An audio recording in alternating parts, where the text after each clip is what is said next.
Днем Великой Победы! Ура!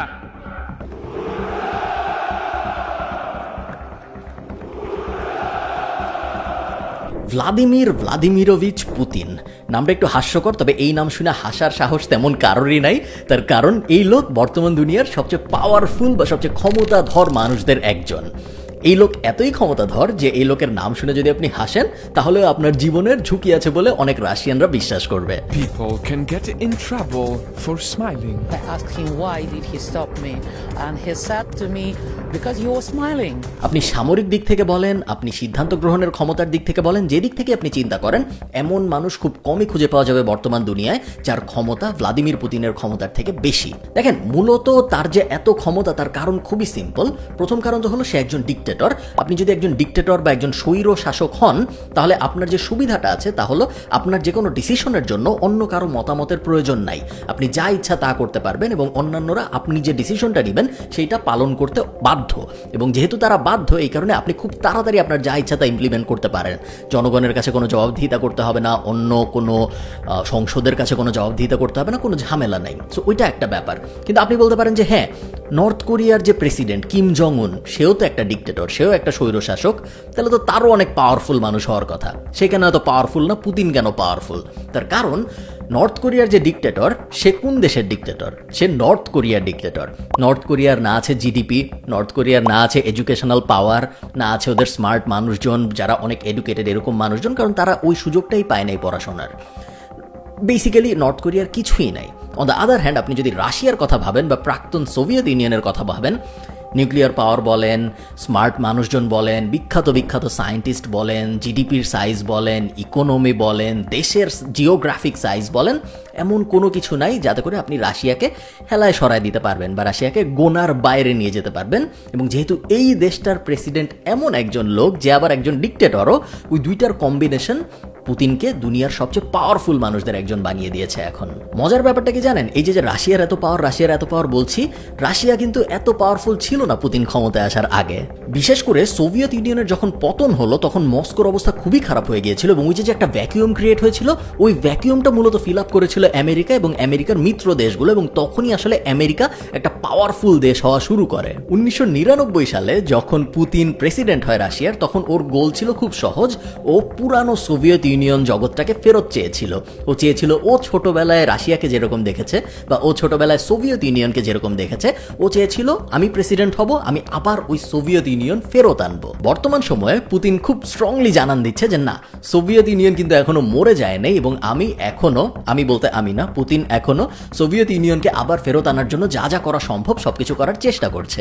আজকে আমরা ভ্লাদিমির পুতিনকে নিয়ে একটু কথাবার্তা বলবো, ওর জীবনটা জানার চেষ্টা করব এবং কিভাবে একজন সাধারণ কেজিবির গোয়েন্দা থেকে এত ক্ষমতাধর একটা রাষ্ট্রের প্রেসিডেন্ট হইতে পারে এবং তারপরে এতদিন পর্যন্ত প্রেসিডেন্ট থাকতে পারে, পুরা স্টোরিটা আমরা জানার চেষ্টা করব এই ভিডিওতে। চলুন শুরু করা যাক। সময়টা ছিল দ্বিতীয় বিশ্বযুদ্ধের 5 বছর পর।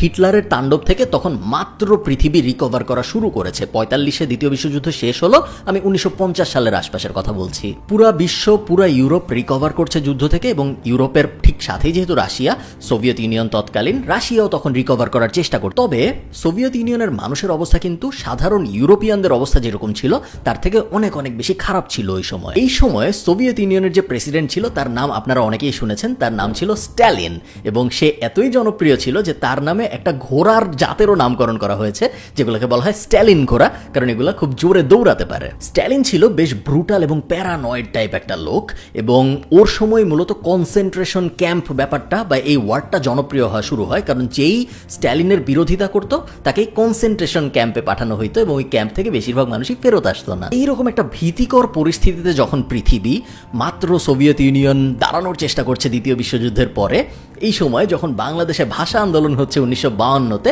একটা ফুটফুটে শিশুর জন্ম হয়, যে শিশুটার নাম হইল ভ্লাদিমির পুতিন। পুতিনের জন্ম হয় লেনিনগ্রাদ নামে একটা শহরে। আপনারা অনেকেই হয়তো মাসুদ রানা যারা পড়েন তারা এই শহরটার নাম শুনেছেন। তো সোভিয়েত ইউনিয়ন এই সময় একটা সেকুলার রাষ্ট্র খাতা কলমে হইলেও মূলত এটা ছিল একটা এথিস্ট টাইপ দেশ।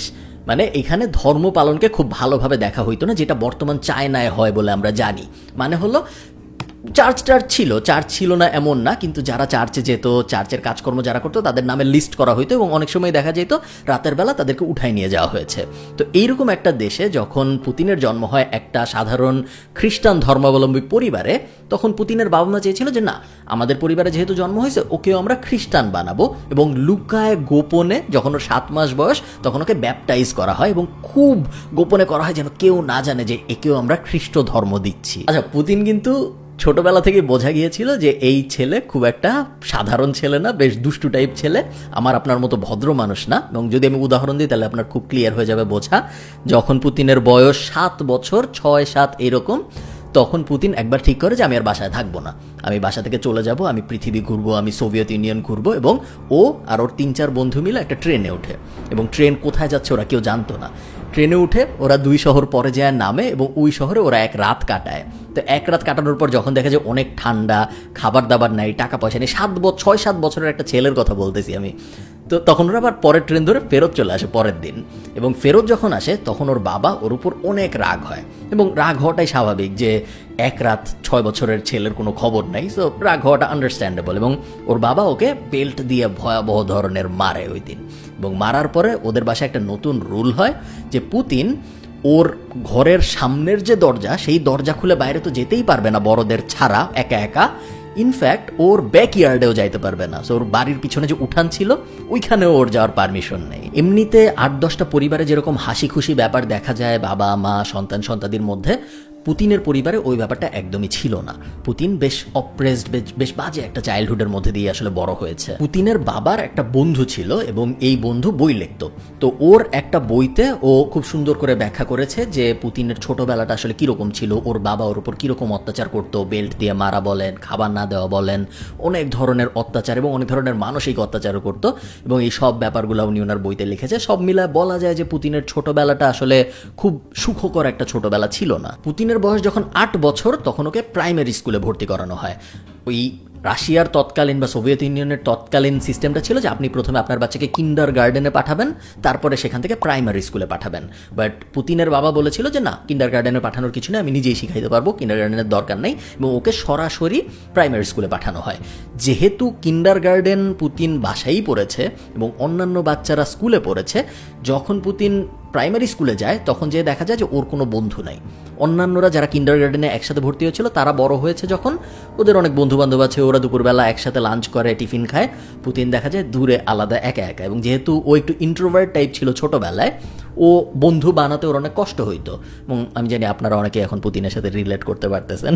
তো ওর বন্ধু বানাতে অনেক কষ্ট হতো, যেই কারণে অনেক দিন পর্যন্ত আসলে স্কুলে ওর সেরকম কোনো বন্ধু বান্ধব হয়ই নাই। ও মজার ব্যাপার, পুতিনের যে স্কুল ছিল, আমরা রিসার্চ করছিলাম যে স্কুলের নাম কি ছিল, দেখা গেল যে স্কুলের আসলে নাম ছিল না, স্কুলের নাম 193। স্কুলের নাম 193, তার কারণ ওই সময় সোভিয়েত ইউনিয়ন সমতা, সাম্যবাদ এরকম একটা ব্যাপারে বিশ্বাসী ছিল, এবং ওদের ওই সাম্যবাদের একটা ধারণা ছিল যে না, আমরা যদি স্কুলদের নাম দেই তাহলে কোনো স্কুলের নাম অন্য স্কুলের নামের থেকে ভালো হয়ে যেতে পারে।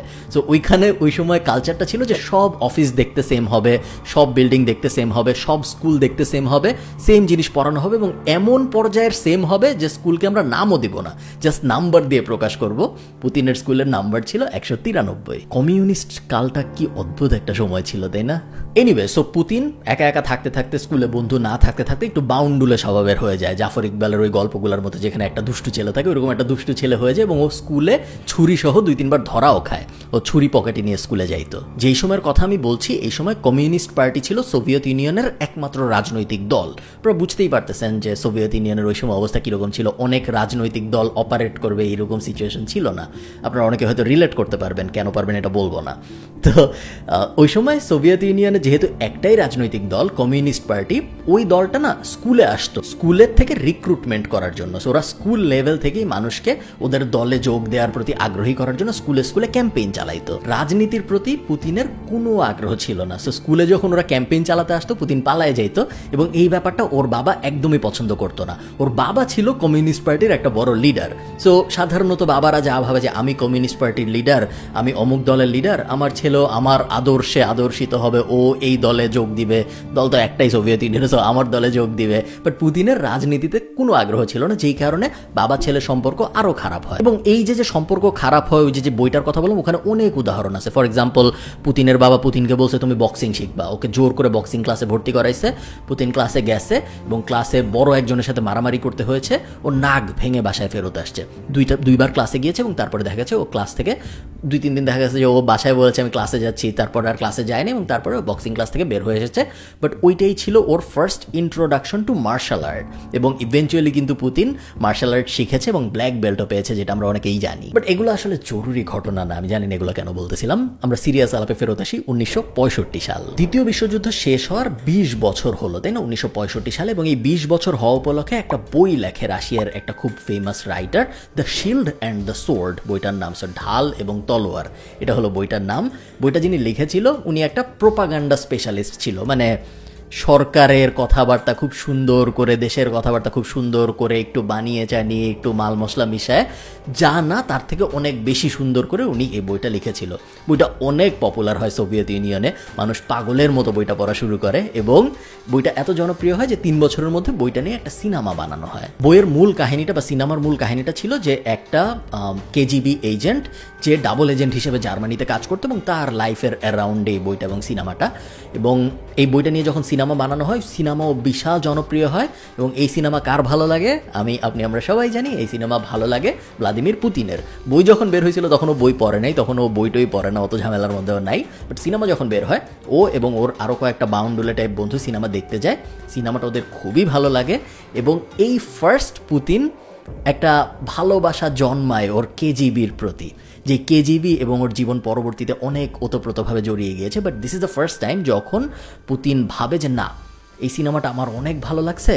এই সিনেমার যে নায়ক, সে ডাবল এজেন্ট হিসেবে জার্মানিতে ছিল, কেজিবিতে কাজ করতো, ওটা দেখে পুতিন ভাবে যে না, আমিও কেজিবিতে কাজ করতে চাই। রিসেন্টলি এই যুদ্ধ শুরু হওয়ার কিছুদিন আগে পুতিনকে একটা ইন্টারভিউর জিজ্ঞেস করছিল যে আপনার পছন্দের সিনেমা কি। ও এই সিনেমাটার কথা এতদিন পরে এসে, এখন ওর বয়স কত 70-এর মতো, এখনও এসে ওই সিনেমার কথা বলছে যেটাও দেখছিল 12 বছর 15 বছর বয়সে। এবং ও ইন্টারভিউতে এটাও বলেছে যে এখনও ওই সিনেমার যে গানগুলো ছিল ওই গানগুলো ওকে গাইতে বললে ওর পুরা লিরিক্স মুখস্থ, একটা ওয়ার্ডও ভুলে নাই। এত সিরিয়াসলি ওই সিনেমাটা ওকে ইনফ্লুয়েন্স করেছিল সেই সময়ে। আচ্ছা, আমাদের এডুকেশন সিস্টেমটা কি? আমাদের সিস্টেমটা হলো আমরা ক্লাস 1 থেকে ক্লাস 12 পর্যন্ত পড়বো, 12 বছর। সো লাস্টের 2 বছর হলো কলেজ, ফার্স্টে 10 বছর স্কুল, তারপরে আমরা ইউনিভার্সিটিতে চলে যাব। টোটাল 12 বছরের আমাদের প্রিলিমিনারি বা প্রাইমারি এডুকেশন। সোভিয়েত ইউনিয়নের সিস্টেমে ছিল একটু আলাদা, ওদের এই ব্যাপারটা 10 বছরের। আপনি 10 বছর পড়বেন, তারপরে আপনি বিএসসি টাইপ ডিগ্রি বা উচ্চতর ডিগ্রি আপনি যা নিতে চান ওই জন্য আপনি চলে যাবেন। 1970 সালে পুতিন ওর স্কুল জীবন শেষ করে এবং স্কুল জীবন শেষ করার পরে আমাদের জীবনে যে ডিলেমা, পুতিনের জীবনে ওই ডিলেমা ছিল যে আমি এখন কি করব। ওর ডিলেমাটা একটু সহজ ছিল, কারণ ওই যে ছোটবেলায় সিনেমা দেখছিল, ও জানে যে আমার হাতে অপশন 2টা, আমি হয় আর্মিতে যাব, সেনাবাহিনীতে যাব, অথবা আমি কেজিবিতে যাব, যেটা হলো ইন্টেলিজেন্স এজেন্সি। তো আর্মি নিয়ে যখন ও ভাবা শুরু করে তখন ও দেখে যে না, আর্মিতে মনে হয় আমার পক্ষে যাওয়া সম্ভব হবে না, আর্মির যে এন্ট্রান্স এক্সাম ওইটা আমি পাস করতে পারবো বলে আমার মনে হয় না। এখন কেজিবিতে যাওয়ার 2টা উপায় ছিল সেই সময়। আপনি আর্মি হয়ে কেজিবিতে যেতে পারতেন, সো যারা আর্মিতে যেত তারা আর্মিতে ঢোকার পরে কেজিবির জন্য এন্ট্রান্স এক্সাম দিতে পারতো, এটা একটা অপশন ছিল। আর একটা অপশন ছিল আপনার একটা ল ডিগ্রি নিতে হইতো। সো আপনার যদি হাতে একটা ল ডিগ্রি থাকতো, আপনি যদি একজন লয়ার হইতেন, তাহলে আপনি ওখান থেকেও কেজিবিতে অ্যাপ্লাই করতে পারতেন। পুতিন যেহেতু দেখলো যে না, আমি আর্মি হতে পারছি না, ওর সেকেন্ড অপশন ছিল আমি তাহলে একটা ল ডিগ্রি নেই এবং তারপরে ওই ল ডিগ্রি ব্যবহার করে আমি কেজিবিতে জয়েন করব। যেই কথা সেই কাজ, পুতিন ল ডিগ্রি নেয়, ল পাস করে। পুতিন কিন্তু একজন লয়ার, আমি জানি না আপনারা জানেন নাকি। এবং তারপরে ও কেজিবিতে চলে যায়। এই প্রথম ও কেজিবিতে জয়েন করার পরে এই প্রথমবার এসে পুতিনের বাবা পুতিনের ওপর খুশি হয়, কারণ ফাইনালি পুতিনের বাবা পুতিনকে এমন কিছু করতে দেখেছে যা সোভিয়েত ইউনিয়নের জন্য। এতদিন পর্যন্ত তো পুতিন নিজের জীবনের জন্য সব কিছু করেছে এবং ওর বাবা যেহেতু সোভিয়েত ইউনিয়ন, দেশ প্রেম, লিডারশিপ ওগুলোই বিশ্বাসী।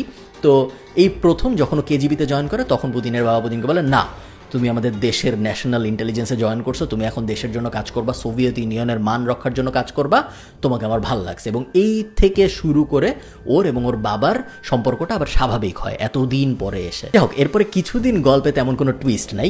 কেজিবির মতো কাজ করছে, পুতিনের মতো কাজ করছে। কেজিবি কিন্তু তখন আস্তে আস্তে দুনিয়ার সবচেয়ে জনপ্রিয় এবং সবচেয়ে ভালো স্কিলড ইন্টেলিজেন্স ফোর্স হিসেবে আত্মপ্রকাশ করা শুরু করেছে। আপনারা দেখবেন ওই সময়ের যেসব বই, ডেটা, মাসুদ রানা টাইপ জিনিসপত্র, মাসুদ রানাকে আসলে আপনি রিসার্চ পেপার হিসেবে ইউজ করতে পারবেন না, বাট তারপরে আমি বলতেছি যে সব জায়গায় আপনি দেখবেন কেজিবির অনেক সুনাম, কেজিবির এবং ইসরায়েলের যে ইন্টেলিজেন্স এই দুইটার অনেক সুনাম আমরা ওই সময়ও দেখেছি, এখনও আমরা দেখি। এবং যদিও এই সুনামের ভাগিদার মানে ক্রেডিট তো পুতিনের না, পুতিন তখন মাত্র জয়েন করেছে, বাট তারপরে আমি এটা আপনাদের জানায় রাখলাম।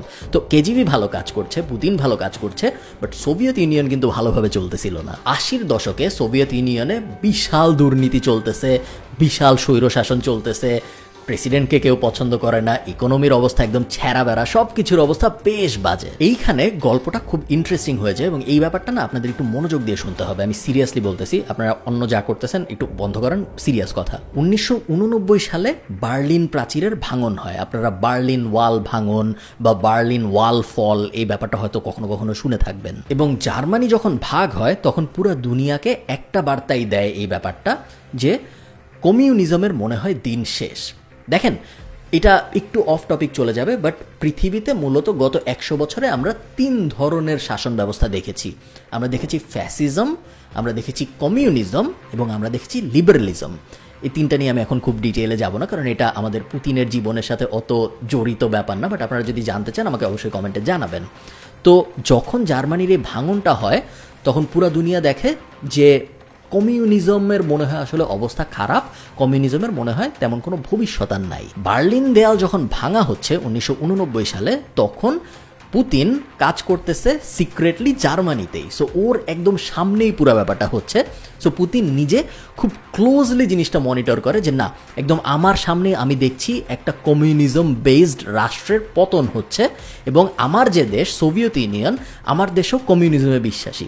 সো পুতিনের মনে একটা ভয় ঢুকে যায় যে জার্মানির মতো এত পাওয়ারফুল একটা দেশ, এই দেশের যদি কমিউনিজমের কারণে পতন ঘটতে পারে তাহলে আমার দেশ সোভিয়েত ইউনিয়ন যে কমিউনিজমের ধারণাটাকেই এস্টাবলিশ করছে পুরো দুনিয়ায়, আমার দেশেরও মনে হয় অবস্থা খারাপ হয়ে যাবে। 2 বছরের মধ্যে পুতিনের ধারণা সত্যি হয়। 26শে ডিসেম্বর 1991 সালে অফিসিয়ালি সোভিয়েত ইউনিয়ন ভেঙে যায়, আলাদা হয়ে যায় সব দেশ এবং 15টা আলাদা আলাদা দেশের সৃষ্টি হয় ওই সময়। এই জিনিসটা যখন হয় তখন পুতিন ছুটিতে ছিল সেন্ট পিটার্সবার্গে এবং ওকে যখন পরে জিজ্ঞেস করা হয় যে এই যে সোভিয়েত ইউনিয়ন ভেঙে গেল এই ব্যাপারটা নিয়ে তোমার মতামত কি, ও বলেছিল যে পৃথিবীতে এর থেকে স্যাড ব্যাপার বা এর থেকে কষ্টের ব্যাপার আর কিছু হয় নাই।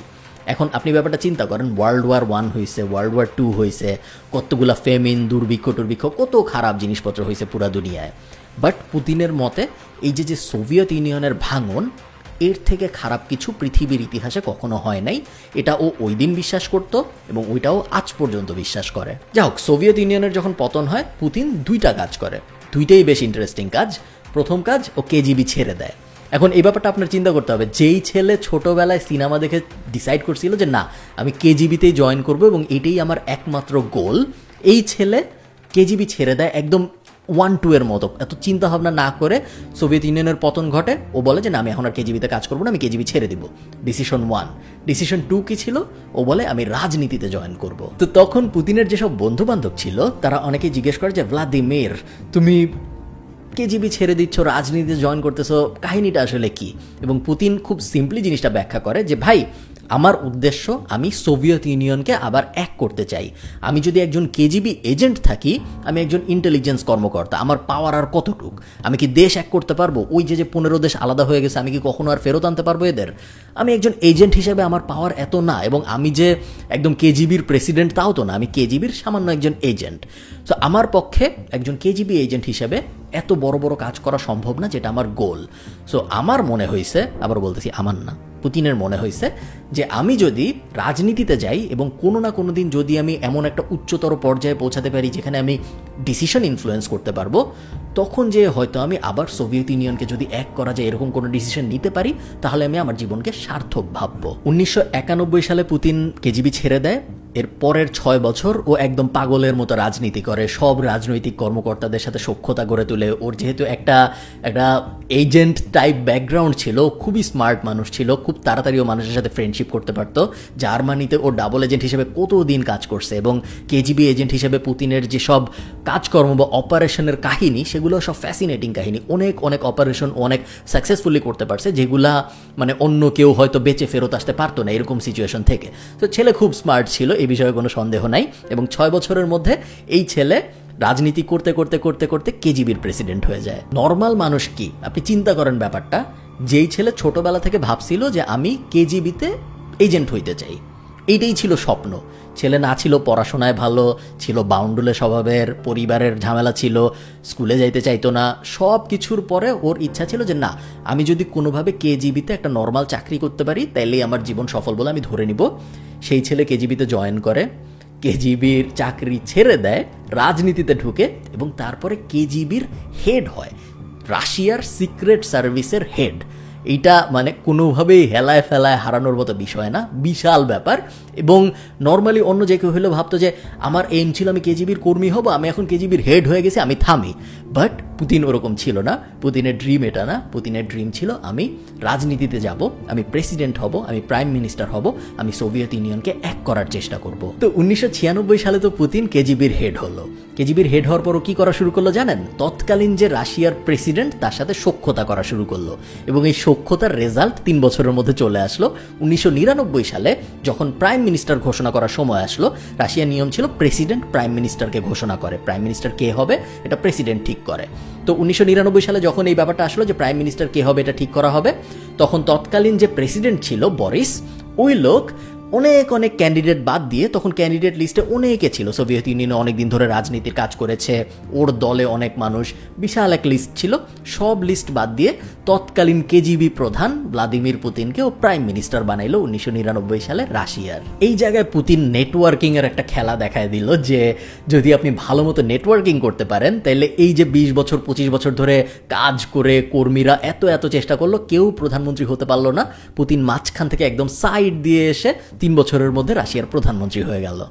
অন্যান্যরা হয়তো এই জায়গায় শেষ করে ফেলতো ব্যাপারটা, বাট আমরা ভ্লাদিমির পুতিনকে নিয়ে কথা বলতেছি। আচ্ছা, ভ্লাদিমির পুতিনকে যে বানাইলো প্রাইম মিনিস্টার বরিস, এই লোকটাকে নিয়ে একটু কথা বলতে হবে। এই লোক ছিল বেশ খারাপ বলতে এই যে রাশিয়ার যে প্রেসিডেন্টের কথা বলছি আমরা, ওই সময়ের 1999 তৎকালীন প্রেসিডেন্ট, এই লোক সারাদিন মদ খেত, এই লোক দুর্নীতি করত, এর এবং এর পরিবারের দুর্নীতির বিশাল রেকর্ড ছিল, এবং এই লোক জিনিসটা লুকায়ও করতো না।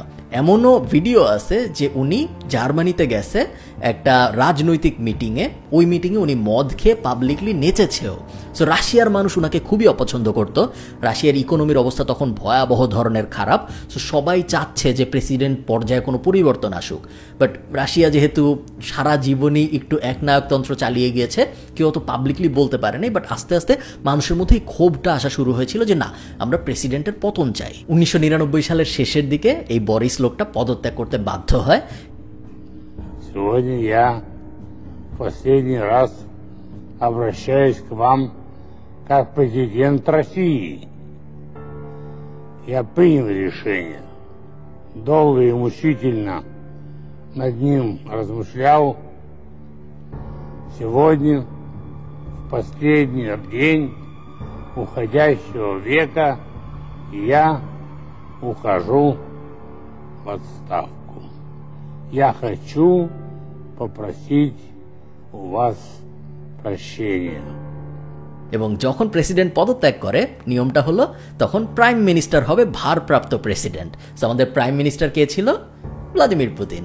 সো ভ্লাদিমির পুতিন 1999 সালে প্রথমবারের মতো ভারপ্রাপ্ত বাট প্রথমবারের মতো রাশিয়ার প্রেসিডেন্ট হয়ে যান। এই যে 1999 সালে ভ্লাদিমির পুতিন ক্ষমতা পাইল, প্রেসিডেন্ট হইল, তখন থেকে আজ পর্যন্ত এই লোক প্রেসিডেন্ট হওয়ার বাদ দেয় নাই, সারা জীবন ধরেই প্রেসিডেন্ট হয়েই আছে এখন পর্যন্ত। তখন পুতিন প্রথমেই ভারপ্রাপ্ত প্রেসিডেন্ট হয়, তখন কিন্তু রাশিয়ার অবস্থা অনেক খারাপ, একটু আগে আমি যে বললাম ইকোনমি এই সেই দুর্নীতি ইত্যাদি ইত্যাদি। বাট ওই সময় চেচনিয়ার সাথে রাশিয়ার যুদ্ধ হচ্ছে এবং চেচনিয়া স্বাধীন হয়ে যেতে চাচ্ছে, রাশিয়া চাচ্ছে না ওরা স্বাধীন হইতে দিব না, এ ধরনের একটা ক্যাচাল চলছে। এবং এই ঝামেলার মধ্যে পুতিন যখন ভারপ্রাপ্ত প্রেসিডেন্ট হয়, পুতিন ওখানে সৈন্য পাঠানো শুরু করে। পুতিনের যেহেতু কেজিবি ব্যাকগ্রাউন্ড, ও যুদ্ধে যেতে কখনোই ভয় পায় নাই এবং ও বলে যে না, চেচনিয়া আমাদের থেকে যদি আলাদা হয়ে যায় ধ্বংস করে দিব, গুড়াই দিব, উড়াই দিব, এই ধরনের কথাবার্তা বলে এবং এই ব্যাপারটা ও খুব স্ট্রংলি হ্যান্ডেল করতে পারে, যেই কারণে যদিও ভারপ্রাপ্ত ছিল বাট ইমিডিয়েটলি রাশিয়ার সাধারণ মানুষ ওকে পছন্দ করা শুরু করে। এই কারণে এর কিছুদিন পরে, এতদিন তো ভারপ্রাপ্ত ছিল, বাট এর কিছুদিন পরে যখন প্রপার ইলেকশন হয়, ওই ইলেকশনে 53% ভোট নিয়ে প্রথমবারের মতো পূর্ণ মেয়াদে রাশিয়ার প্রেসিডেন্ট হন ভ্লাদিমির পুতিন। যখন পুতিন প্রথমবার প্রেসিডেন্ট হয় তখন যদি আপনারা নিউজগুলো দেখেন দেখবেন পুতিন আমেরিকার সাথে বা এই যে পশ্চিম বিশ্বের সাথে খুব ভালো সম্পর্ক রাখতো। ও খারাপ কোনো কথাবার্তা বলতো না, খোঁচাইতো না, ঝগড়া করতে চাইতো না, বিকজ ও মাত্র প্রেসিডেন্ট হয়েছে।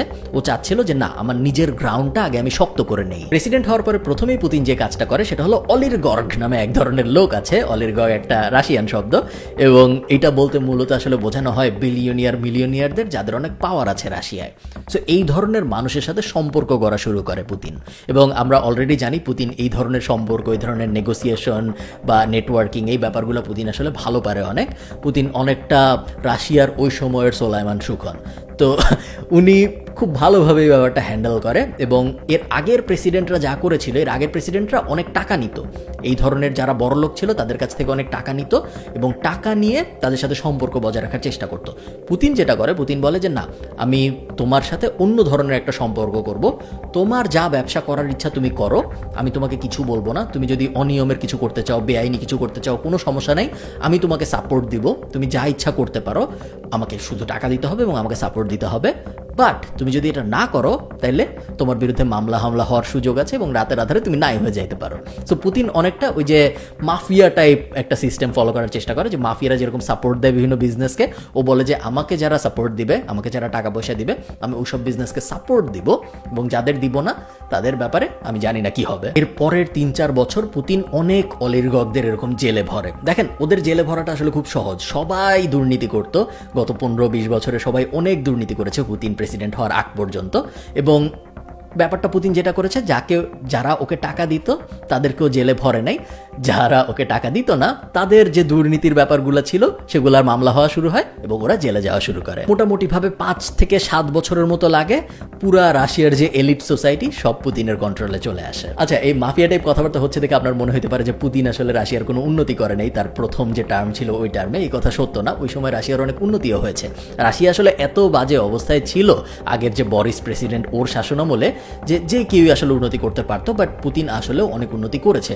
সামরিক খাত থেকে শুরু করে অর্থনীতি বলেন, পুরা দেশটাকে আবার গুছিয়ে আনা বলেন, এবং অন্যান্য যে ঝামেলা, চেচনিয়ার ঝামেলাটার কথা বললাম, ওই ঝামেলাগুলোর কথা বলেন, বা বিদেশ নীতির কথা যদি আমরা বলি, বা এক্সপোর্টের যে রুলস, রাশিয়া আবার আস্তে আস্তে অয়েল অ্যান্ড গ্যাস এক্সপোর্ট করা শুরু করে ইউরোপে, এবং ইউরোপে একসময় 70 থেকে 75% অয়েল অ্যান্ড গ্যাস আসা শুরু করে রাশিয়া থেকে। এই পুরো ব্যাপারগুলোই কিন্তু পুতিনের শাসনামলে হয়েছে। আমি বলছি পুতিনের শাসনামল ছাড়া আর কোনো শাসনামল ছিলই না। যাই হোক, এইসব করার কারণে পুতিনের জনপ্রিয়তা বাড়তেই থাকে। আগের বারও 53% ভোট পেয়ে জিতেছিল, এইবারও 70%-এর বেশি ভোট পেয়ে আবার ইলেক্টেড হয়। পুতিন কিন্তু ডিক্টেটর দিন শেষে, এবং ডিক্টেটরদের সাথে যা হয় পুতিনের সাথেও তাই হওয়া শুরু হয়। আস্তে আস্তে ওর জনপ্রিয়তা কমতে শুরু করে। ওর বিরোধী যেসব রাজনৈতিক দল ছিল ওইসব দলের মানুষদেরও জেলে ভরা শুরু করে। যারাই পুতিনকে নিয়ে খারাপ কথা বলতে দেখা যায়, ওর লাশ ভেসে উঠতেছে, বা ও নাই হয়ে যাচ্ছে, বা ও মরে যাচ্ছে, বা ও জেলে চলে যাচ্ছে। পুতিন যখন আস্তে আস্তে ওর দেশের ব্যাপারটা গুছায় ফেলে এবং কন্ট্রোলে চলে আসে, ও বিদেশকে খোঁচানো শুরু করে, স্যাংশন আসা শুরু হয়, ঝামেলা আসা শুরু হয়, এবং দেখা যায় যে পুতিনের দেশের ভিতরেও অ্যাপ্রুভাল রেটিং কমা শুরু হয়। অ্যাপ্রুভাল রেটিং কমা শুরু হয়, এটা আমি একটা রূপক অর্থে বলছি। রাশিয়ার ভিতরে কারো এত সাহস নাই যে সে ভোট করবে যে পুতিনের জনপ্রিয়তা এখন কমছে না বাড়ছে। পুতিন এই ব্যাপারটা খুব ভালোভাবে রিয়েলাইজ করে যে ওর একটা নেগেটিভ ব্র্যান্ডিং হওয়া শুরু হয়েছে। একটু আগে বলেছি এবং পুরো ভিডিও জুড়েই আমি বলেছি পুতিন আর যাই হোক বোকা না, এবং ও যখন এই ব্যাপারটা দেখে যে না, আমার ব্র্যান্ডিং মনে হয় একটু খারাপ হয়ে যাচ্ছে, তখন ওই ব্যাপারগুলো হওয়া শুরু হয়। পুতিন ঘোড়ার পিঠে বসে আছে জামা ছাড়া, পুতিন কুকুরের বাচ্চা আদর করছে, পুতিন ঘোড়া চালাচ্ছে, ভাল্লুকের পিঠে বসে আছে, এই ধরনের ব্যাপারগুলো আস্তে আস্তে আবার সামনে আসা শুরু হয়। এবং মিডিয়াকে পুতিন খুব ইন্টারেস্টিং ওয়েতে ইউজ করে। অনেকে বলবে প্রোপাগান্ডা, অনেকে বলবে মিসলিডিং তথ্য, বাট মূলত ও নিজের এরকম একটা ব্র্যান্ডিং করতে চায় যে আমি এখনো আছি, আমি এখনো একজন স্ট্রং নেতা, তোমরা আমাকে বিশ্বাস করতে পারো, আমার উপর ভরসা রাখতে পারো, আমি রাশিয়াকে ঠিক পথেই নিয়ে যাচ্ছি। নেক্সট ইলেকশন ছিল 2008 সালে। রাশিয়ার তখন সংবিধানে নিয়ম ছিল যে কেউ 2 বারের বেশি প্রেসিডেন্ট হইতে পারে না।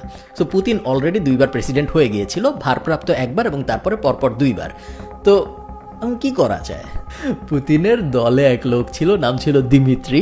ও বলে যে তুই রাজনীতি কর, তুই প্রেসিডেন্ট ইলেকশন করবি, তুই দাঁড়া প্রেসিডেন্ট ইলেকশনে। এবং ওই লোক প্রেসিডেন্ট ইলেকশনে দাঁড়ায়। কোনো অপোনেন্ট ছিল না, যত অপোনেন্ট ছিল সব হয় জেলে বা মরে গেছে। তো ওই লোক প্রেসিডেন্ট হয় দিমিত্রি, এবং ও প্রেসিডেন্ট হওয়ার সাথে সাথে ও পুতিনকে প্রধানমন্ত্রী বানায়। আমরা আগেই জেনেছি যে যে প্রেসিডেন্ট সে প্রধানমন্ত্রী সিলেক্ট করতে পারে। দুইজন মিলে আইন পরিবর্তন করে এবং নতুন আইন হয় যে এখন থেকে যে কেউ আনলিমিটেড টার্মের জন্য প্রেসিডেন্ট হইতে পারবে। তো সবচেয়ে বড় ঝামেলা গেল, পুতিন এখন জানে যে আমি সারা জীবনই মোটামুটি প্রেসিডেন্ট থাকতে পারবো, পুরা দেশ আমার কন্ট্রোলে চলে আসছে।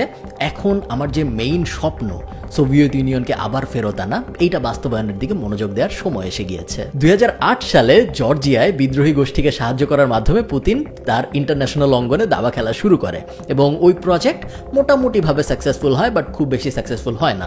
সবচেয়ে বড় এবং সবচেয়ে সাকসেসফুল ব্যাপারটা ঘটে 2014 সালে, যখন রাশিয়া ক্রিমিয়া দখল করে নেয় ইউক্রেনের কাছ থেকে। Russian troops spreading out throughout the strategic Crimean Peninsula. President Obama speaking with Russian President Vladimir Putin, apparently pulling no punches, although it is unclear what the White House can really do about all of this. 2015 সালে যখন সিরিয়ায় গৃহযুদ্ধ শুরু হয়, তখন বাশার আল আসাদকে মোটামুটিভাবে প্রকাশ্যেই Russia এবং Putin সমর্থন দেয় এবং তখন থেকে বোঝা যায় যে না, পশ্চিমা বিশ্ব যাই করুক, আমেরিকা এবং ওদের ইউরোপিয়ান অ্যালাই প্লাস ইংল্যান্ড এরা যাই করুক, রাশিয়া সব মেনে নিবে না। রাশিয়া ওগুলার এগেইনস্টে একদম পাবলিকলি দাঁড়াতে আর ভয় পায় না। লাস্টলি 2022 সালে এসে এখন আমরা দেখছি ইউক্রেনের সাথে রাশিয়ার একদম মোটামুটি ফুল স্কেল ওয়ার, যেখানে রাশিয়া একদম ওপেনলি পাবলিকলি বলছে যে আমরা ইউক্রেনকে আবার ফেরত চাই। ইউক্রেনের মানুষ খুব একটা জরুরি না, ইউক্রেনের এত বড় জায়গা দরকার নেই, ইউক্রেন আসলে রাশিয়ারই অংশ।